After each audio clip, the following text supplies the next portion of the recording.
పెద్దిరెడ్డి నియోజకవర్గంలో ఏదైతే రాగానిపల్లె వ్యవహారం ఉందో, ఏదో తరతరాల క్రితానికి సంబంధించినటువంటి భూములు వాటిని వేరే వాళ్ళకి ఇచ్చేశారు అన్నటువంటిది. అయితే అందులో అసలు కుంభకోణం ఇప్పుడు బయటకు వచ్చింది.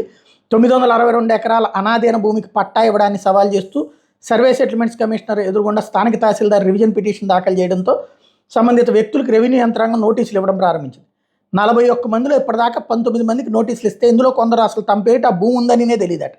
ఎక్కడ ఉన్నదో చూపించమని చెప్పి వీఆర్ఓని అడిగారట. దీంతో రెవెన్యూ యంత్రాంగం అవాక్కయింది. ఆన్లైన్లో మీ పేర్లో ఉన్నాయని చెప్తే వైకాపా నాయకుడు 100 రూపాయల స్టాంప్ పేపర్ మీద గతంలో సంతకాలు చేయించుకున్నారు, అంతే తప్ప మాకు దాంతో ఎటువంటి సంబంధం లేదని చెప్పారు. నోటీసులు తిరిగి ఇచ్చే ప్రయత్నం చేశారు. ఈ విషయాన్ని లిఖితపూర్వకంగా ఇవ్వమని రెవెన్యూ సిబ్బంది కోరితే పలువురు అంగీకరించారు. సెటిల్మెంట్ కోర్టు, హైకోర్టు చుట్టూ తామెందుకు తిరగాలని వాళ్ళు ఆగ్రహం వ్యక్తం చేస్తున్నారు. ఇదే సమయంలో సదరు వైకాపా నేత పట్టాలు పొందిన వాళ్ళకి ఫోన్లు చేస్తున్నారు. మీరు నోటీసులు తీసుకోండి, నేను న్యాయ పోరాటం చేస్తాను హామీ ఇస్తున్నారు. 2029 ఎన్నికల్లో వైకాపా అధికారంలోకి వస్తున్నప్పుడు మిమ్మల్ని సర్పంచ్, ఎంపీటీసీ సభ్యులుగా చేసే బాధ్యత నాది అని వాళ్ళని మభ్యపెట్టే ప్రయత్నం చేస్తున్నారు అన్నట్టు ఇక్కడ కీలకమైన అంశం.